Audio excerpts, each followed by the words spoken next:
I'm Stacy Holmes, and this is Glordinary, a few moments where we celebrate God's glory and champion the ordinary. I'm glad you're here.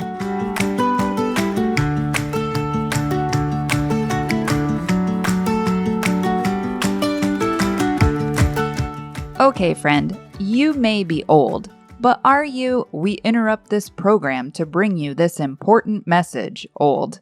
Yes, I am. In fact, I thought we'd chat a few about one of the earliest We Interrupt This Program stories.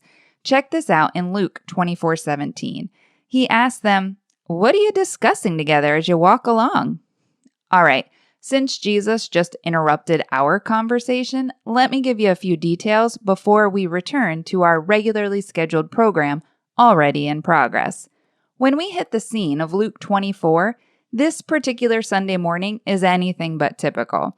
The world feels different now, colder, darker, hopeless even. Remember that feeling immediately after 9/11? Time stood still for a bit. Life felt eerie even, as if the very earth itself collectively held its breath. In Luke 24, Christ has just been crucified, and today's day 3 without him. 3 days. There's whispers some women went to the tomb, but no body was found. More whispers that others found the tomb just as the women described. Could it be? 2 of Christ's disciples, not the inner group of 11 now, but still close followers, are making their way, presumably home, 7 miles to Emmaus, a small village outside Jerusalem. And as they walk, their pace slows, their thoughts race. How could this be happening? They talk, they walk, they attempt to process what to make of the last 3 years and subsequently the last 3 days, when suddenly a voice interrupts them. What are you discussing together as you walk along? I mean, can't you just picture it? Honestly, I can almost see the side-eye glance at one another as they think, who's this Yahoo? And I'm guessing Jesus probably thinks, it's technically pronounced Yahweh, but whatever. Obviously, I'm taking a little leeway here. But the point remains, our 2 friends, they're just trying to pull themselves together, to grieve, to process, to wrap their heads around the fact that their entire hope for mankind just died. And maybe he came back to life. Maybe, it's a lot to take in, which is the precise moment when Jesus interrupts this program to bring you this important message. What are you discussing together as you walk along? They stood still, their faces downcast. Verse 18, one of them, named Cleopas, asked him, "Are you the only one visiting Jerusalem who doesn't know the things that have happened there in these days?" "What things?" he asked. "About Jesus of Nazareth," they replied.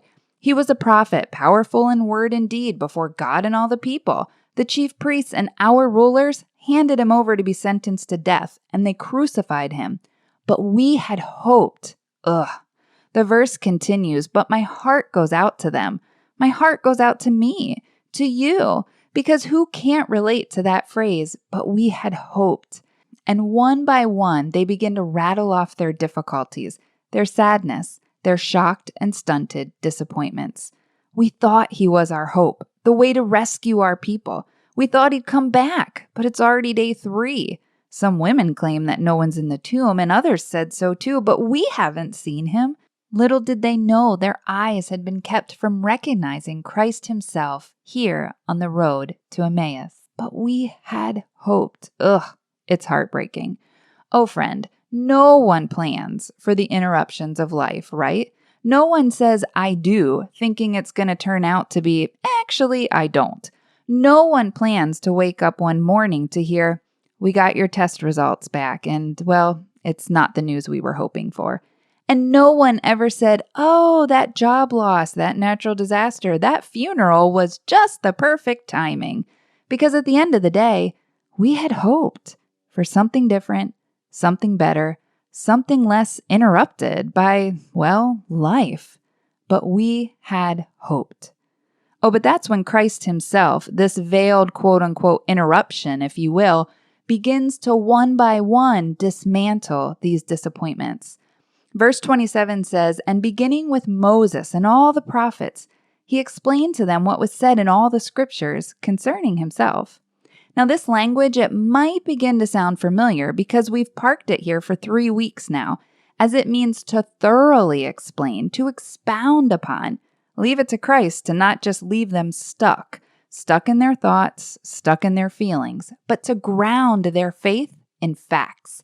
Not just one or two, but one by one, the whole of Scripture itself. He explained to them what was said in all the Scriptures concerning himself.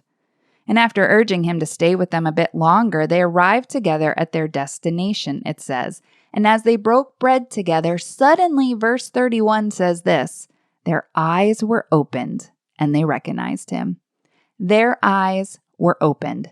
Friend, it really doesn't matter if you're the disciples and Christ opens your mind, if you're Lydia and the Lord opens your heart, or if you're these two friends on the road to Emmaus and Christ opens your eyes. God is in the habit of opening, of thoroughly expounding our understanding of Him.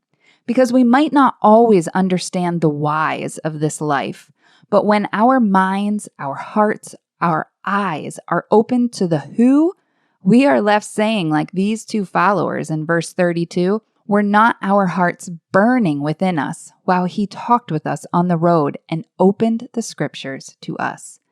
Were not our hearts burning? In the original language, hearts is much more than just your feelings, my friend. And in the Greek, this also means your mind, your thoughts. And burning, well, that's not heartburn. It means consume. So a more thorough reading, it would sound a little bit like this. Were not our hearts, our minds, our thoughts consumed while He talked with us on the road and thoroughly opened and expanded the Scriptures to us?